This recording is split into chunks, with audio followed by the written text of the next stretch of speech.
खलीफा के हम हैं खलीफा हमारा, वो दिल है हमारा आका हमारा, हमारा हमारा खलीफा हमारा, वो दिल है हमारा आका हमारा, वो दिल है हमारा आका हमारा।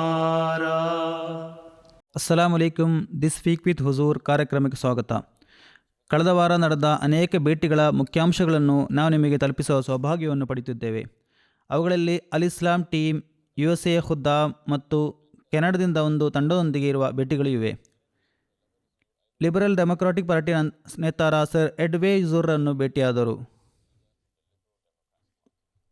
ನಾವು ಶನಿವಾರದ ಮುಲಾಖತ್ನೊಂದಿಗೆ ಪ್ರಾರಂಭಿಸುತ್ತೇವೆ. ಅಲ್ ಇಸ್ಲಾಂ ಟೀಮಿಗೆ ಹಜರತ್ ಖಲೀಫತ್ ಮಸೀಹ್ ಅಯ್ಯದ್ ತಾಲಾ ಮಿಸ್ ನಜೀರನ್ನು ಭೇಟಿಯಾಗುವ ಸೌಭಾಗ್ಯ ಲಭಿಸಿತ್ತು.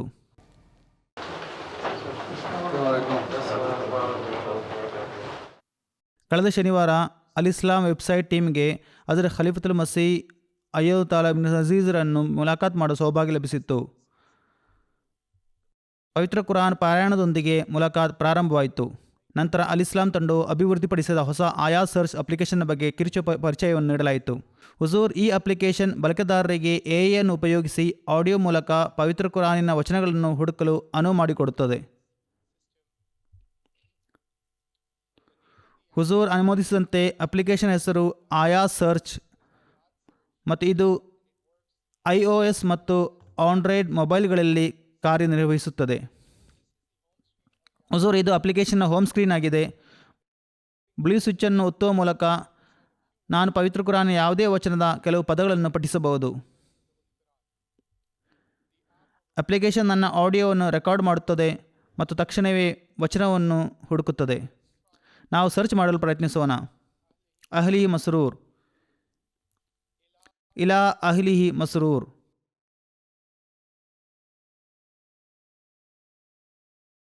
ಹುಜೂರ್ ಇದು ನನಗೆ ತಕ್ಷಣವೇ 80ನೇ ಅಧ್ಯಾಯದಿಂದ ಈ ವಚನವನ್ನು ನೀಡುತ್ತದೆ. 2 ವಚನಗಳು ಕಂಡುಬಂದಿವೆ ಎಂದು ಇದರ ಮೇಲ್ಭಾಗದಲ್ಲಿ ನಮಗೆ ತಿಳಿಸುತ್ತದೆ. ಪ್ರೆಸೆಂಟೇಷನ್ ನಂತರ ಹಜರತ್ ಖಲೀಫತ್ ಮಸೀಹ್ ಅಯ್ಯದ್ ತಾಲಾ ಅಧಿಕೃತವಾಗಿ ಅಪ್ಲಿಕೇಶನ್ ಅನ್ನು ಲಾಂಚ್ ಮಾಡಿದರು. ಹುಜೂರ್ ಕಳೆದ ವರ್ಷದ ಮುಲಾಖಾತ್ನಲ್ಲಿ ನಿಮಗೆ ಡಿಜಿಟಲ್ ಲೈಬ್ರರಿಯನ್ನು ತೋರಿಸಲಾದಾಗ ಉರ್ದು ಪುಸ್ತಕಗಳಿನ ವಿಷಯಗಳ ಕ್ರಾಸ್ ರೆಫರೆನ್ಸ್ ಮತ್ತು ಅವುಗಳ ಇಂಗ್ಲಿಷ್ ಅನುವಾದದ ಕಡೆಗೆ ಹುಜೂರ್ ನಮ್ಮ ಗಮನವನ್ನು ಸೆಳೆದಿದ್ದೀರಿ. ಈ ನಿಟ್ಟಿನಲ್ಲಿ ಹುಜೂರ್ ನಮಗೆ ಮಿರ್ಜಾ ಗುಲಾಮ್ ಅಹ್ಮದ್ ಕಾದ್ಯಾನಿ ಅಲೈಹಿಸ್ಸಲಾಂ ಅಪ್ನಿ ತಹರೀರೋಂ ಕಿ ರೂಹ್ ಸೆ ಎಂಬ ಪುಸ್ತಕದ ವೈಯಕ್ತಿಕ ಪ್ರತಿಯನ್ನು ತೋರಿಸಿದ್ದೀರಿ. ಅದರಲ್ಲಿ ದಿ ಎಸೆನ್ಸ್ ಆಫ್ ಇಸ್ಲಾಂನಿಂದ ರೆಫರೆನ್ಸ್ಗಳಿದ್ದವು. ಹುಜೂರ್ ಈ ಕ್ರಾಸ್ ರೆಫರೆನ್ಸನ್ನು ಈಗ ಸಿದ್ಧಪಡಿಸಲಾಗಿದೆ. ಸ್ಕ್ರೀನ್ನಲ್ಲಿ ಕಾಣುವಂತೆ ಮಿರ್ಜಾ ಗುಲಾಮ್ ಅಹ್ಮದ್ ಕಾದ್ಯಾನಿ ಅಪ್ನಿ ತಹರೀರೋಂ ಕಿ ರೂಹ್ ಸೆದ ವಿಷಯದ ಟೇಬಲ್ನಲ್ಲಿ ಉರ್ದು ಮತ್ತು ಇಂಗ್ಲಿಷ್ ಶೀರ್ಷಿಕೆಗಳನ್ನು ಕಾಣಬಹುದಾಗಿದೆ. ನಾವು ಉರ್ದು ಪುಸ್ತಕವನ್ನು ಓದುತ್ತಿರುವಾಗ ನಾವು ಇಂಗ್ಲಿಷ್ ಶೀರ್ಷಿಕೆ ಮೇಲೆ ಕ್ಲಿಕ್ ಮಾಡಿದರೆ ನಾವು ಈ ವಿಷಯವನ್ನು ಉಲ್ಲೇಖಿಸಿರುವ ದಿ ಎಸೆನ್ಸ್ ಆಫ್ ಇಸ್ಲಾಂನ ಪುಟಕ್ಕೆ ತಲುಪುವು. ಅಂತೆಯೇ ದಿ ಎಸೆನ್ಸ್ ಆಫ್ ಇಸ್ಲಾಂ ಓದುವಾಗ ನಾವು ಉರ್ದು ಮೂಲಕ್ಕೆ ಹೋಗಲು ಬಯಸಿದರೆ ನಾವು ಉರ್ದು ಶೀರ್ಷಿಕೆಯ ಮೇಲೆ ಕ್ಲಿಕ್ ಮಾಡಬಹುದು ಮತ್ತು ಅದು ಈ ವಿಷಯವನ್ನು ಉಲ್ಲೇಖಿಸಿರುವ ಪುಟಕ್ಕೆ ನಮ್ಮನ್ನು ಕರೆದೊಯ್ಯುತ್ತದೆ. ಲಭ್ಯವಿರುವ ವಿವಿಧ ಫೀಚರ್ಗಳನ್ನು ಹಜರತ್ ಖಲೀಫತ್ ಮಸೀಹ್ ತಂದೆಯೊಡನೆ ಪ್ರಚಾರ ಮಾಡಲು ಹೇಳಿದರು. ಆದ್ದರಿಂದ ನೀವು ಈ ಬಗ್ಗೆ ಜನರಿಗೆ ತಿಳಿಸಿಕೊಡಬೇಕಾಗುವುದು. ಜನರು ಅದರ ಬಗ್ಗೆ ತಿಳಿದುಕೊಳ್ಳಲು MTA ಮತ್ತು ಅಲ್ ಇಸ್ಲಾಂನಲ್ಲಿ ಸಹ ಜಾಹೀರಾತನ್ನು ಕೊಡಬೇಕು. ಈ ಅಪ್ಲಿಕೇಶನ್ ಬಗ್ಗೆ ಅವರಿಗೆ ತಿಳಿಸಬೇಕು. ಇದರಲ್ಲಿ ಇದಿಲ್ಲ ಅದಿಲ್ಲ ಎಂದು ಹೇಳಿ ಪತ್ರಗಳನ್ನು ಬರೆಯುತ್ತಾರೆ ಮತ್ತು ತಮ್ಮ ಸಲಹೆಗಳನ್ನು ನೀಡುತ್ತಾರೆ. ಆದರೆ ಅವರು ಸಾಮಾನ್ಯವಾಗಿ ನೀಡುವ ಸಲಹೆಗಳು ಕಾರ್ಯಗತಗೊಳಿಸಲು ಈಗಾಗಲೇ ಕೆಲಸ ನಡೆದಿರುತ್ತದೆ. ಹುಜೂರ್ ಈ ಹೊಸ ಡಿಜಿಟಲ್ ಲೈಬ್ರರಿಯು ಪವಿತ್ರ ಕುರಾನಿಗೆ ಮೀಸಲಾದ ಪುಟವನ್ನು ಹೊಂದಿದೆ. ಅದು ಪವಿತ್ರ ಕುರಾನಿನ 39 ಅನುವಾದಗಳನ್ನು ಒಳಗೊಂಡಿದೆ. ಅದಲ್ಲದೆ ವ್ಯಾಖ್ಯಾನಿಗಳಿಗೆ ಮೀಸಲಾಗಿರುವ ಒಂದು ವಿಭಾಗವೂ ಇದೆ. ಆದ್ದರಿಂದ ಹುಜೂರ್ ಯಾವುದೇ ಬಳಕೆದಾರರು ಇಲ್ಲಿಗೆ ಬರಬಹುದು ಮತ್ತು ಅವರು ತಫ್ಸೀರ್ ಕಬೀರನ್ನು ಓದಬಹುದು ಮತ್ತು ಹುಡುಕಬಹುದು. ಹುಜೂರ್ ಇದರ ಜೊತೆಗೆ ಈಗ ನಾವು ಹದೀಸ್ಗಳಿಗೆ ಮೀಸಲಾದ ಪುಟವನ್ನು ಹೊಂದಿದ್ದೇವೆ. ಅಲ್ಹಮ್ದುಲಿಲ್ಲಾ. ಮತ್ತು ಈ ಹದೀಸ್ಗಳಲ್ಲಿ ನಾವು ಹದೀಕತು ಸಾಲೀನ್ ಮತ್ತು ಸಹೀಹ್ ಬುಖಾರಿಯ ಎಲ್ಲ ಸಂಪುಟಗಳನ್ನು ಒಳಗೊಂಡಂತೆ ವಿವಿಧ ಕಲೆಕ್ಷನ್ಗಳನ್ನು ಹೊಂದಿದ್ದೇವೆ.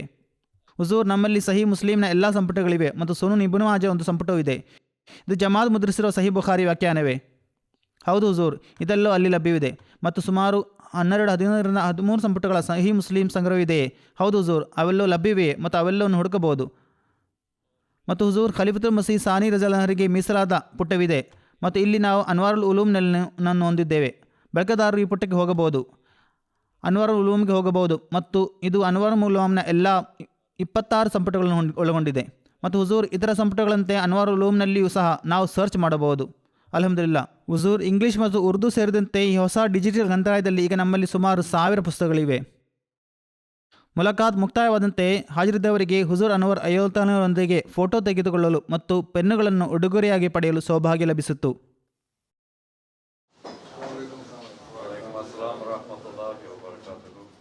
ಮರುದಿನ ರವಿವಾರದಂದು ಯುನೈಟೆಡ್ ಸ್ಟೇಟ್ಸ್ನ ನಾರ್ತ್ ವೆಸ್ಟ್ ರೀಜನಿನ ಖುದಾಮ್ಗೆ ಅದರ ಖಲೀಫತ್ ಮಸೀರನ್ನು ಮುಲಾಕಾತ್ ಮಾಡಲು ಸೌಭಾಗ್ಯ ಲಭಿಸಿತ್ತು. ಖುದಾಮರು ಯುಕೆಯ ಇಸ್ಲಾಮಾಬಾದ್ನಲ್ಲಿ ನಡೆದ ಮುಲಾಕಾತ್ಗಾಗಿ ವಿಶೇಷವಾಗಿ ಪ್ರಯಾಣಿಸಿದರು. ಎಲ್ಲ ಖುದ್ದಾಮರಿಗೆ ತಮ್ಮನ್ನು ಪರಿಚಯಿಸಿಕೊಳ್ಳಲು ಮತ್ತು ಹಜರತ್ ಖಲೀಫತ್ ಮಸೀರೊಂದಿಗೆ ಮಾತನಾಡಲು ಸಾಧ್ಯವಾಯಿತು. ತಮ್ಮ ನಂಬಿಕೆ ಮತ್ತು ಸಮಕಾಲೀನ ಸಮಸ್ಯೆಗಳಿಗೆ ಸಂಬಂಧಿಸಿದ ಹಲವಾರು ವಿಷಯಗಳ ಬಗ್ಗೆ ಪ್ರಶ್ನೆಗಳನ್ನು ಕೇಳುವ ಅವಕಾಶವು ಅವರಿಗೆ ಲಭಿಸಿತ್ತು. ನನ್ನ ಪ್ರಶ್ನೆ ಏನೆಂದರೆ, ನಾವು ಅಹ್ಮದಿ ಮುಸ್ಲಿಮರು ನಮ್ಮ ಕುಟುಂಬದೊಳಗಿನ ಸಂಘರ್ಷಗಳನ್ನು ಹೇಗೆ ಪರಿಹರಿಸಬಹುದು ಮತ್ತು ನಮ್ಮ ಸಂಬಂಧವನ್ನು ಮತ್ತಷ್ಟು ಹಾನಿಗೊಳಿಸುವ ಮತ್ತು ಸಂಬಂಧಿಕರ ನಡುವೆ ಅಂತರವನ್ನು ಸೃಷ್ಟಿಸುವ ವಿವಾದಗಳನ್ನು ಹೇಗೆ ತಡೆಯಬಹುದು? ಅಹ್ಮದಿಯಾಗಿದ್ದುಕೊಂಡು ನೀವು ಪರಸ್ಪರ ಜಗಳಾಡಬಾರದು, ಯಾವುದೇ ಸಂಘರ್ಷ ಇರಬಾರದು. ಯಾವುದೇ ವಿವಾದಾತ್ಮಕ ವಿಷಯವಿದ್ದರೆ ಅದನ್ನು ಸೌಹಾರ್ದಯುತವಾಗಿ ಪರಿಹರಿಸಲು ಪ್ರಯತ್ನಿಸಬೇಕು. ಹಜರತ್ ಮಸೀಹ್ ಇಸ್ಲಾಮರು ತನ್ನ ಕವಿತೆ ಒಂದರಲ್ಲಿ ಹೀಗೆ ಹೇಳುತ್ತಾರೆ, ನಿಮ್ಮನ್ನು ನೀವು ಇತರರಿಗಿಂತ ಕೀಳೆಂದು ಭಾವಿಸಿ, ಆ ಮೂಲಕ ನೀವು ದೇವನ ಸಾಮೀಪ್ಯ ಮತ್ತು ಪ್ರೀತಿ ಲಭಿಸಬಹುದು. ನಿಮ್ಮನ್ನು ನೀವು ಶ್ರೇಷ್ಠರೆಂದು ಭಾವಿಸಬಾರದು, ಹಾಗಾದರೆ ನಿಮ್ಮನ್ನು ಸ್ವರ್ಗಕ್ಕೆ ಕರೆದೊಯ್ಯಲು ಅಥವಾ ಅಲ್ಲಾಹನಿಗೆ ಹತ್ತಿರವಾಗಲು ಈ ವಿನವಂತಿಕೆ ನಿಮಗೆ ಸಹಾಯ ಮಾಡಬಹುದು ಅಲ್ಲವೇ? ನೀವು ಅಲ್ಲಾಹನಿಗೆ ಹತ್ತಿರವಾಗಲು ಸಾಧ್ಯವಾದರೆ ಅದು ನಿಜವಾದ ನಂಬಿಕೆಯುಳ್ಳವರ ಅಂತಿಮ ಗುರಿ ಮತ್ತು ಉದ್ದೇಶವಾಗಿರಬೇಕು ಅಲ್ಲವೇ? ಯಾವುದೇ ಸಂಘರ್ಷ ಇರಬಾರದು, ಅವೆಲ್ಲವೂ ಸಣ್ಣ ವಿಷಯಗಳು.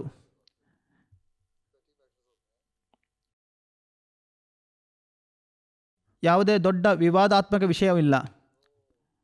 ಪವಿತ್ರ ಕುರಾನ್ನಲ್ಲಿ ಅಲ್ಲಾಹನು ಹೇಳುತ್ತಾನೆ, ಸತ್ಯವಿಶ್ವಾಸಿಗಳು ಒಬ್ಬರಿಗೊಬ್ಬರು ಕರುಣೆಯುಳ್ಳವರಾಗಿದ್ದಾರೆ, ಒಬ್ಬರಿಗೊಬ್ಬರು ವಿನಮ್ರರಾಗಿರಲು, ಪ್ರೀತಿಯಿಂದಿರಲು ಮತ್ತು ಕಾಳಜಿಯಿಂದ ಇರಲು ಪ್ರಯತ್ನಿಸಿ. ನೀವು ಅದನ್ನು ಅಭ್ಯಾಸ ಮಾಡಿದರೆ ಉತ್ತಮ. ನನ್ನ ಪ್ರಶ್ನೆ ಎಂದರೆ, ಖರ್ಚುಗಳು ಹೆಚ್ಚಾಗುತ್ತಿರುವ ಮತ್ತು ಆದಾಯವು ಆ ಮಟ್ಟಕ್ಕೆ ಹೆಚ್ಚಾಗದ ಈ ದಿನ ಮತ್ತು ಯುಗದಲ್ಲಿ ಮಸೀದಿಗೆ ಸಮಯವನ್ನು ಮೀಸಲಿಡಲು ಸಾಧ್ಯವಾಗದೇ ಇದ್ದುಕೊಂಡು ಮಸೀದಿಗೆ ಹತ್ತಿರವಿರುವ ದುಬಾರಿ ಪ್ರದೇಶವನ್ನು ವಾಸಿಸುವುದು ಉತ್ತಮವೇ, ಅಥವಾ ನಮ್ಮ ನಂಬಿಕೆಯನ್ನು ಕಲಿಯಲು ಮತ್ತು ನಮ್ಮ ಮಕ್ಕಳ ನೈತಿಕ ಪೋಷಣೆಗಾಗಿ ನಮ್ಮ ಹೆಚ್ಚು ಸಮಯವಿರುವ ಪ್ರದೇಶದಲ್ಲಿ ವಾಸಿಸುವುದು ಉತ್ತಮವೇ? ನೀವು ಎಷ್ಟು ದೂರ ಹೋಗಲು ಬಯಸುತ್ತೀರಿ? ನೀವು ಕಾಡಿನಲ್ಲಿ ವಾಸಿಸಲು ಆರಂಭಿಸುತ್ತೀರಾ? ಇಲ್ಲ ಹುಜೂರ್, ಮಸೀದಿಯಿಂದ ಸುಮಾರು 1 ಗಂಟೆ ದೂರದಲ್ಲಿದೆ. ನೀವು ಜುಮಾಗಾಗಿ ಮಸೀದಿಗೆ ಬರಲು ಅಥವಾ ವಾರಾಂತ್ಯಗಳಲ್ಲಿ ಕ್ಲಾಸುಗಳಲ್ಲಿ ಹಾಜರಾಗಲು ಅಥವಾ ಮಕ್ಕಳ ಮತ್ತು ಖುದ್ದಾಮ್ ಮತ್ತು ಅನ್ಸಾರರ ಇತರ ಕಾರ್ಯಕ್ರಮಗಳಿಗೆ ಹಾಜರಾಗಲು ಶಕ್ತರಾಗಿದ್ದರೆ ದೂರದಲ್ಲಿ ವಾಸಿಸುವುದರಲ್ಲಿ ತಪ್ಪಿಲ್ಲ. ನೀವು ಎಲ್ಲಿ ಕೆಲಸ ಮಾಡುತ್ತೀರಿ ಮತ್ತು ಪ್ರಯಾಣಕ್ಕೆ ಎಷ್ಟು ವೆಚ್ಚವಾಗುತ್ತದೆ ಎಂಬುದನ್ನು ನೋಡಿರಿ.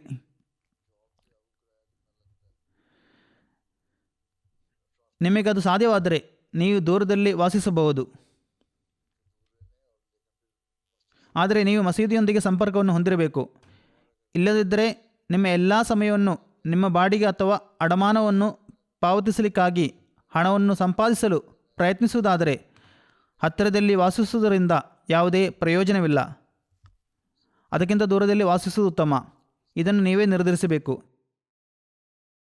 ನಿಮ್ಮ ಮಕ್ಕಳನ್ನು ಮತ್ತು ನಿಮ್ಮನ್ನು ಮಸೀದಿ ಮತ್ತು ಪ್ರಧಾನಿ ಕಚೇರಿಗೆ ಹೊಂದಿಕೊಳ್ಳಿಸುವುದು ಇದರ ಮುಖ್ಯ ಉದ್ದೇಶವಾಗಿದೆ.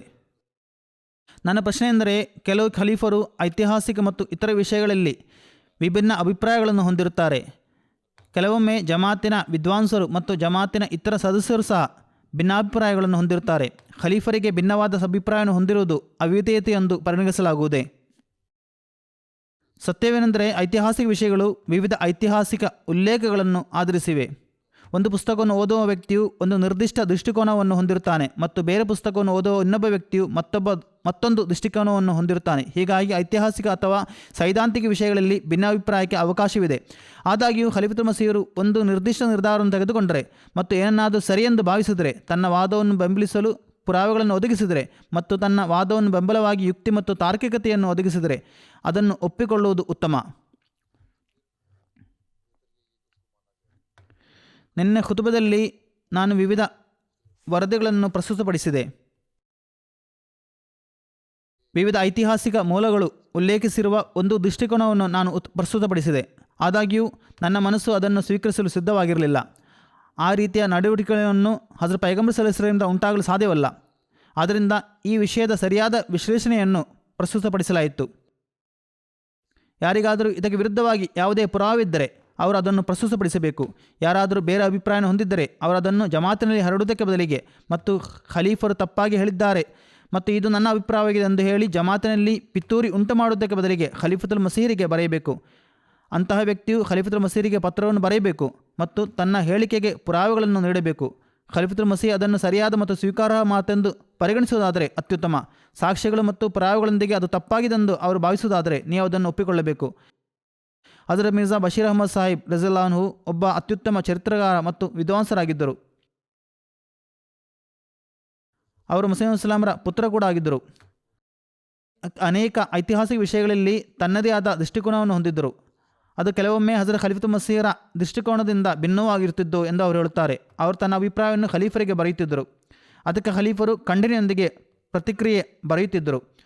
ಮೂರನೇ ಬಾರಿಗೆ ಖಲೀಫರಿಗೆ ಪತ್ರ ಬರೆದ ನಂತರ ಇದು ನನ್ನ ದೃಷ್ಟಿಕೋನ ಮತ್ತು ನಿಮ್ಮ ಅಭಿಪ್ರಾಯವನ್ನು ಒಪ್ಪಿಕೊಳ್ಳಲು ಸಾಧ್ಯವಿಲ್ಲೆಂದು ಖಲೀಫರು ಪ್ರತಿಕರಿಸುತ್ತಾರೆ. ಹಜರತ್ ಮಿರ್ಜಾ ಬಶೀರ್ ಅಹಮದ್ ಸಾಹಿಬ್ ಹೇಳುತ್ತಾರೆ, ಇದರ ನಂತರ ನಾನು ಈ ಅಭಿಪ್ರಾಯವನ್ನು ನನ್ನ ಮನಸ್ಸಿನಿಂದ ಸಂಪೂರ್ಣವಾಗಿ ತೆಗೆದುಹಾಕುತ್ತೇನೆ ಮತ್ತು ಖಲೀಫರ ಅಭಿಪ್ರಾಯವನ್ನು ಸ್ವೀಕಾರ ಮಾಡಿಕೊಳ್ಳುತ್ತೇನೆ ಮತ್ತು ಇದು ನನ್ನ ಸಾಂತ್ವನ ಮತ್ತು ಸಮಾಧಾನವನ್ನು ನೀಡುತ್ತದೆ. ಅದರ ನಂತರ ನಾನು ಎಂದಿಗೂ ಆ ಕುರಿತು ವಾದಿಸುತ್ತಿರಲಿಲ್ಲ ಅಥವಾ ನನ್ನ ಸ್ವಂತ ಅಭಿಪ್ರಾಯಕ್ಕೆ ಬಗ್ಗೆ ಯೋಚಿಸುತ್ತಿರಲಿಲ್ಲ. ನನ್ನ ದೃಷ್ಟಿಕೋನವು ಖಲೀಫರು ಹೊಂದಿರುವುದೇ ಆಗಿಬಿಡ್ತಿತ್ತು. ಈ ರೀತಿಯಾಗಿ ನಾವು ಯೋಚಿಸಬೇಕು. ಈ ರೀತಿಯಾಗಿ ನಾವು ಜಮಾತಿನ ಐಕ್ಯತೆಯನ್ನು ಕಾಪಾಡಿಕೊಳ್ಳಬಹುದು. ನನ್ನ ಪ್ರಶ್ನೆ ಎಂದರೆ, ಹೊಸ ದಂಪತಿಗಳು ಮಕ್ಕಳನ್ನು ಹೊಂದದೇ ಎಷ್ಟು ಸಮಯ ಇರಬಹುದು? ನೀವು ಮಕ್ಕಳನ್ನು ಹೊಂದಲು ಕಾಯಬೇಕೆಂಬ ಪರಿಕಲ್ಪನೆಯನ್ನು ನಾನು ವಿರೋಧಿಸುತ್ತೇನೆ. ನೀವು ಮದುವೆಯಾದ ತಕ್ಷಣ ನಿಮ್ಮ ಜವಾಬ್ದಾರಿಯನ್ನು ತಿಳಿದುಕೊಳ್ಳಲು ನೀವು ಕುಟುಂಬವನ್ನು ವರ್ಧಿಸಲು ಪ್ರಯತ್ನಿಸಬೇಕು. ನೀವು ತಂದೆಯಾಗುವಾಗ ಈಗ ನಾನು ತಂದೆಯಾಗಿದ್ದೇನೆ ಎಂದು ಇವು ನನ್ನ ಜವಾಬ್ದಾರಿಗಳೆಂದು ನಿಮಗೆ ತಿಳಿಯುತ್ತದೆ. ಆದ್ದರಿಂದ ನೀವು ಜವಾಬ್ದಾರಿಗಳನ್ನು ಪೂರೈಸಬೇಕು.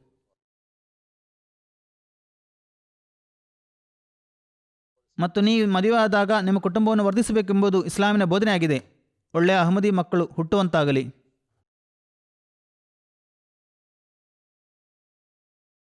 ವೈಜ್ಞಾನಿಕ ಪ್ರಗತಿಯ ಜೊತೆಗೆ ಅಂಗವಿಕಲ ವ್ಯಕ್ತಿಗಳು ತಮ್ಮ ಆಲೋಚನೆಗಳೊಂದಿಗೆ ಉಪಕರಣಗಳನ್ನು ನಿಯಂತ್ರಿಸಲು ಸಾಧ್ಯವಾಗುವಂತೆ ಕೃತಕ ಅಂಗಗಳು ಮತ್ತು ಕಂಪ್ಯೂಟರ್ಗಳನ್ನು ನಿರ್ಮಿಸಲಾಗುತ್ತಿದೆ. ಇದನ್ನು ಭವಿಷ್ಯದಲ್ಲಿ ಮನುಷ್ಯನ ಬುದ್ಧಿಶಕ್ತಿಯನ್ನು ಹೆಚ್ಚಿಸಲು ಸಹ ಬಳಸಬಹುದಾಗಿದೆ.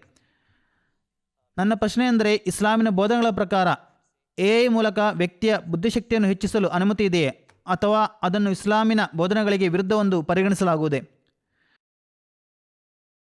ನಿಮ್ಮ ಕೆಲಸದಲ್ಲಿ AI ನಿಮಗೆ ಸಹಾಯ ಮಾಡುತ್ತಿದ್ದರೆ ಯಾವುದೇ ಹಾನಿ ಇಲ್ಲ. ಆದರೆ AI ನಿಮ್ಮನ್ನು ಮೂಲಭೂತ ಬೋಧನೆಗಳಿಂದ ವಿಮುಖವಾಗಿಸಲು ಕಾರಣವಾಗುವುದಾದರೆ AI ಬಳಸಬಾರದು. ಕೆಲವೊಮ್ಮೆ ಸಮಸ್ಯೆಗಳನ್ನು ಪರಿಹರಿಸಲು ನಮಗೆ ಸಾಧ್ಯವಾಗದೇ ಬರುವಾಗ ಬೇರೆ ಕೆಲವು ಜನರಿಂದ ನೀವು ಸಹಾಯವನ್ನು ಪಡೆಯುವಂತೆ AI ಸಹಾಯ ಕೂಡ ಪಡೆಯಬಹುದು.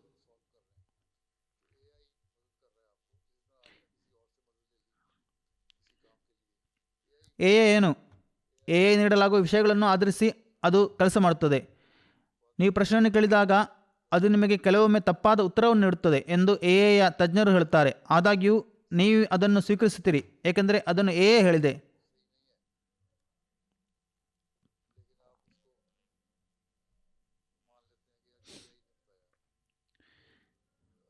AI ನಿಮ್ಮನ್ನು ಧರ್ಮದಿಂದ ದೂರವಿಡುತ್ತಿದ್ದರೆ ಅದನ್ನು ಒಪ್ಪಿಕೊಳ್ಳುವ ಅಗತ್ಯವಿಲ್ಲ. ಒಂದು ವೇಳೆ ಇದನ್ನು ಮನುಷ್ಯರ ಒಳಿತಿಗಾಗಿ ಬಳಸುತ್ತಿದ್ದರೆ ಅದರಿಂದ ಸಹಾಯ ಪಡೆಯುವಲ್ಲಿ ಯಾವುದೇ ಹಾನಿ ಇಲ್ಲ. ಪ್ರೀತಿ ಹುಜೂರ್, ನನ್ನ ಪ್ರಶ್ನೆ ಏನೆಂದರೆ, ಇಂದಿನ ಯುವಕರು ಬಾಡಿ ಬಿಲ್ಡಿಂಗ್ನಲ್ಲಿ ತೊಡಗುತ್ತಾರೆ ಮತ್ತು ಪ್ರೋಟೀನ್ ಮತ್ತು ಸ್ಟೀರಾಯ್ಡ್ ಇತ್ಯಾದಿಗಳನ್ನು ಬಳಸುತ್ತಾರೆ. ಈ ಬಗ್ಗೆ ಹುಜೂರ್ ಅಭಿಪ್ರಾಯವೇನು? ಸತ್ಯವೇನೆಂದರೆ ಸ್ಟೀರಾಯ್ಡನ್ನು ಬಳಸಬಾರದು. ಇದನ್ನು ಸಾಮಾನ್ಯವಾಗಿ ನಿಷೇಧಿಸಲಾಗಿದೆ.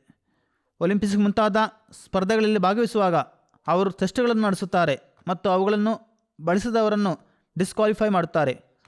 ಅವರ ವಿರುದ್ಧ ಪ್ರಕರಣವನ್ನು ದಾಖಲಿಸಲಾಗುತ್ತದೆ ಮತ್ತು ಆ ಸಮಯದಲ್ಲಿ ಅದು ಪತ್ತೆಯಾಗದಿದ್ದರೆ ಮತ್ತು ನಂತರ ಅವರು ಬಹುಮಾನವನ್ನು ಗೆದ್ದರೆ ಆ ಬಹುಮಾನವನ್ನು ಅವರಿಂದ ಹಿಂಪಡೆಯಲಾಗುತ್ತದೆ. ಫಲಿತಾಂಶಗಳು ಎಲ್ಲದಕ್ಕೂ ಸಂಪೂರ್ಣವಾಗಿ ಬದಲಾಗುತ್ತವೆ. ಎಲ್ಲವೂ ತಲೆಕೆಳಗಾಗುತ್ತದೆ. ಆದ್ದರಿಂದ ಇಡೀ ಜಗತ್ತು ಕಾನೂನು ಬಾಹಿರವೆಂದು ಪರಿಗಣಿಸುವ ವಸ್ತುಗಳನ್ನು ಕಾನೂನು ಬಾಹಿರವೆಂದು ಪರಿಗಣಿಸಬೇಕು. ಒಬ್ಬರು ತಮ್ಮ ಶಕ್ತಿಗೆ ಅನುಗುಣವಾಗಿ ಕೆಲಸ ಮಾಡಬೇಕು. ನಿಮ್ಮ ದೇಹವನ್ನು ಸುದೃಢವಾಗಿಡಲು ಬಾಡಿ ಬಿಲ್ಡಿಂಗ್ ಮಾಡಲಾಗ್ತದೆ. ಸ್ಟೆರಾಯ್ಡ್ಗಳನ್ನು ತೆಗೆದುಕೊಳ್ಳುವ ಮೂಲಕ ನೀವು ನಿಮ್ಮ ದೇಹವನ್ನು ದುರ್ಬಲಗೊಳಿಸುತ್ತೀರಿ. ಒಂದು ನಿರ್ದಿಷ್ಟ ವಯಸ್ಸಿನ ನಂತರ ಅವುಗಳ ದುಷ್ಪರಿಣಾಮಗಳನ್ನು ಅನುಭವಿಸಬೇಕಾಗುತ್ತದೆ ಮತ್ತು ಅದರ ಅಡ್ಡಪರಿಣಾಮಗಳು ಪ್ರಾರಂಭವಾಗುತ್ತದೆ. ನಂತರ ಅವು ದೇಹದ ಮೇಲೆ ನಕಾರಾತ್ಮಕ ಪರಿಣಾಮ ಬೀರುತ್ತವೆ. ಆದ್ದರಿಂದ ಅವುಗಳನ್ನು ಬಳಸಬಾರದು. ಹೇಗಿದ್ದರೂ ನಿಮ್ಮ ಸ್ವಂತ ಶಕ್ತಿಯನ್ನು ಬಳಸಬಹುದು.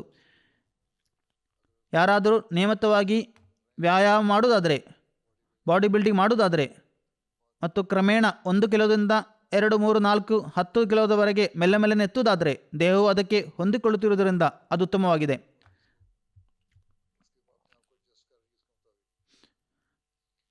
ಆದರೆ ನನಗೆ ಏನನ್ನು ಅನುಭವಿಸಲು ಸಾಧ್ಯವಾಗುತ್ತಿಲ್ಲ ಮತ್ತು ತೂಕವನ್ನು ಎತ್ತುವ ಸಲುವಾಗಿ ನಾನು ಔಷಧಗಳನ್ನು ತೆಗೆದುಕೊಳ್ಳಬೇಕೆಂದು ಹೇಳುವುದು, ಅದರಿಂದಾಗುವ ಪ್ರಯೋಜನವೇನು? ನೀವು ಒಲಿಂಪಿಕ್ಸ್ನಲ್ಲಿ ಭಾಗವಹಿಸುತ್ತಿಲ್ಲ, ಅಲ್ಲಿಂದ ನೀವು ಯಾವುದೇ ಬಹುಮಾನವನ್ನು ಗೆಲ್ಲಲಿಕ್ಕೂ ಇಲ್ಲ. ನಿಮ್ಮ ಸುತ್ತಮುತ್ತಲಿನವರ ಮೇಲೆ ಪ್ರಭಾವ ಬೀರಲು ಮಾತ್ರ ಹಾಗೆ ಮಾಡಿದರೆ ನೀವು ದೀರ್ಘಾವಧಿಯಲ್ಲಿ ನಿಮ್ಮ ಆರೋಗ್ಯವನ್ನು ಹಾನಿಗೊಳಿಸುತ್ತೀರಿ. ಅದರಿಂದಾಗುವ ಪ್ರಯೋಜನವೇನು?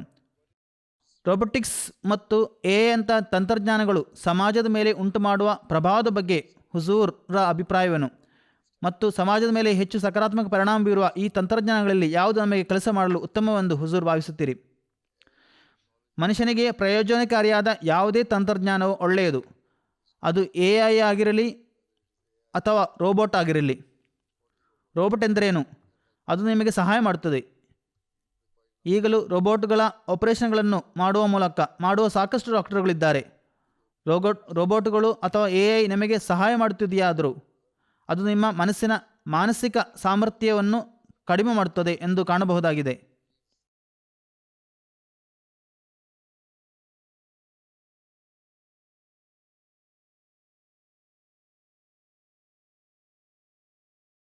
ನೀವು AI ಅವಲಂಬಿಸುವುದರಿಂದ ಬುದ್ಧಿವಂತಿಕೆ ಮಟ್ಟು ಕಡಿಮೆ ಆಗಬಹುದು.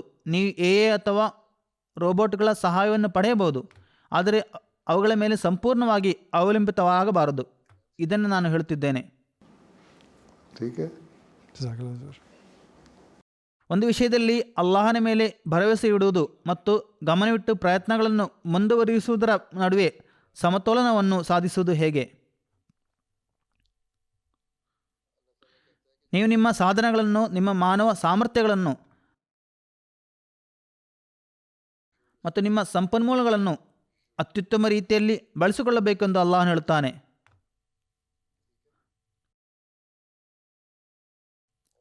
ಮತ್ತು ನೀವು ಹಾಗೆ ಮಾಡಲು ಸಾಧ್ಯವಾದರೆ ಈ ವಿಷಯವನ್ನು ಅಲ್ಲಾಹನಿಗೆ ಬಿಟ್ಟು ಬಿಡಬೇಕು.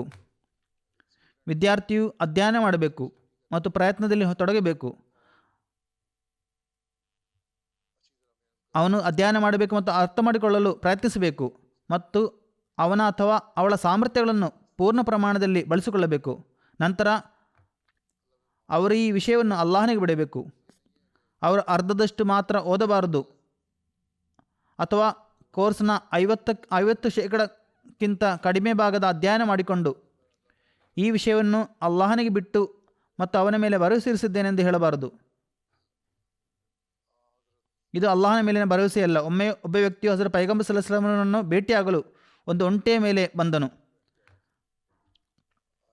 ಆತ ಒಂಟೆಯನ್ನು ಹೊರಗೆ ಬಿಟ್ಟು ಹಜರತ್ ಪೈಗಂಬರ್ ಸಲ್ಲಲ್ಲಾಹು ಅಲೈಹಿ ವಸಲ್ಲಮರೊಂದಿಗೆ ಕುಳಿತು ಮಾತನಾಡಲು ಮಸೀದಿ ನಬವಿಯಲ್ಲಿ ಪ್ರವೇಶಿಸಿದನು.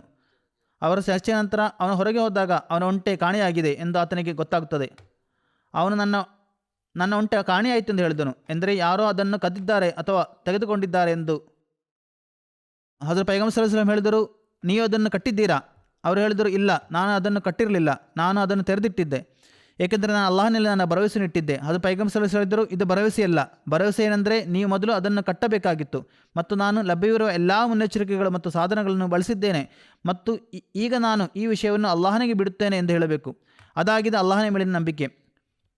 ಹೀಗಾಗಿ ಅಲ್ಲಾಹನಲ್ಲಿ ಭರವಸೆ ಇಡುವುದು ಎಂದರೆ ನೀವು ನಿಮ್ಮ ಬುದ್ಧಿವಂತಿಕೆ, ಸಾಮರ್ಥ್ಯ, ನಿಮ್ಮ ಕೌಶಲ್ಯಗಳು ಮತ್ತು ನಿಮ್ಮ ಎಲ್ಲ ಸಾಮರ್ಥ್ಯಗಳನ್ನು ಬಳಸಿ ನಂತರ ನೀವು ಅದನ್ನು ಅಲ್ಲಾಹನಿಗೆ ಬಿಟ್ಟು ಬಿಡಬೇಕು.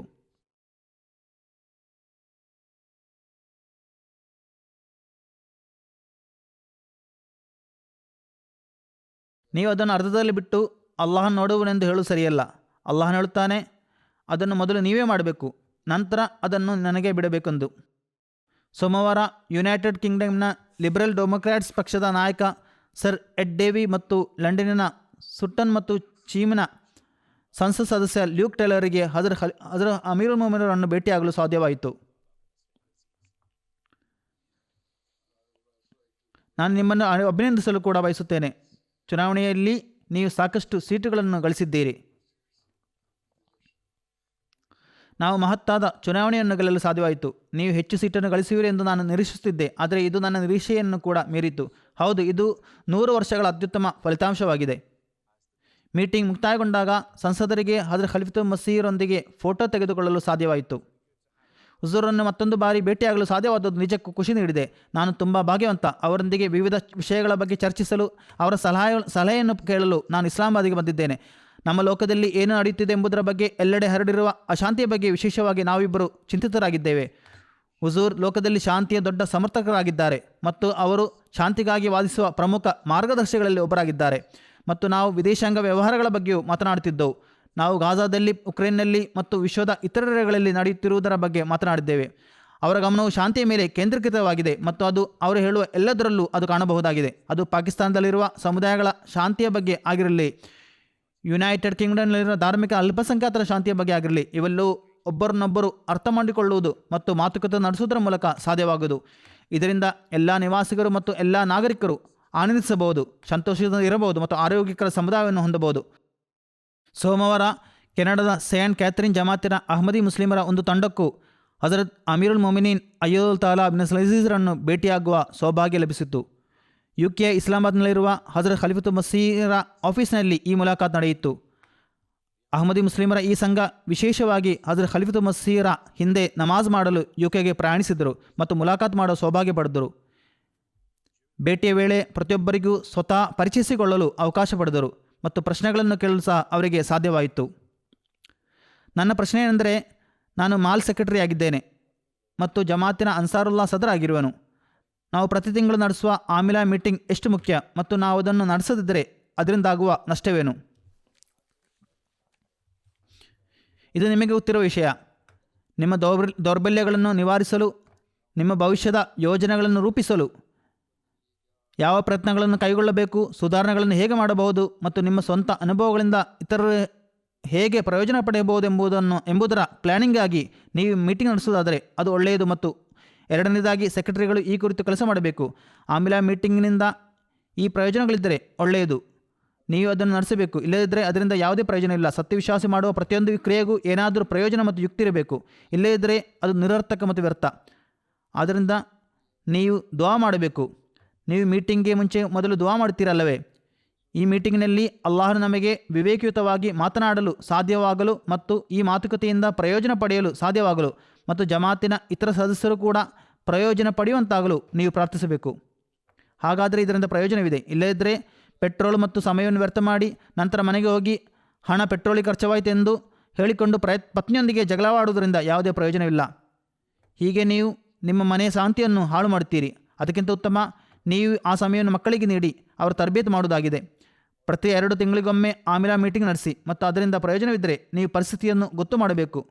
ಅದರ ಗುಣಗಳು ಮತ್ತು ನಷ್ಟಗಳು ಯಾವುವು ಎಂಬುದನ್ನು ವಿಶ್ಲೇಷಿಸುವುದು ಮತ್ತು ಮೌಲ್ಯಮಾಪನ ಮಾಡುವುದು ಪ್ರತಿಯೊಬ್ಬ ಸತ್ಯವಿಶ್ವಾಸಿಯ ಕೆಲಸವಾಗಿದೆ. ಅದರ ಪ್ರಯೋಜನಗಳನ್ನು ನೋಡಬೇಕು ಮತ್ತು ಅವು ಯಾವುವು ಎಂಬುದಕ್ಕೆ ಅನುಗುಣವಾಗಿ ಕೆಲಸ ಮಾಡಬೇಕು ಮತ್ತು ಯಾವುದಾದರೂ ಕೊರತೆಗಳಿದ್ದರೆ ಅವುಗಳನ್ನು ನಿವಾರಿಸಬೇಕು. ಅವು ಕಳೆದ ವಾರದಲ್ಲಿ ನಡೆದ ಮುಲಾಕಾತ್ಗಳ ಮುಖ್ಯಾಂಶಗಳಾಗಿದ್ದವು. ನಾವೀಗ ನಮ್ಮ ಅಂತಿಮ ಭಾಗವಾದ ಜುಮಾ ಖುತುಬಾದ ಸಾರಾಂಶದೊಂದಿಗೆ ಕೊನೆಗೊಳಿಸುತ್ತೇವೆ.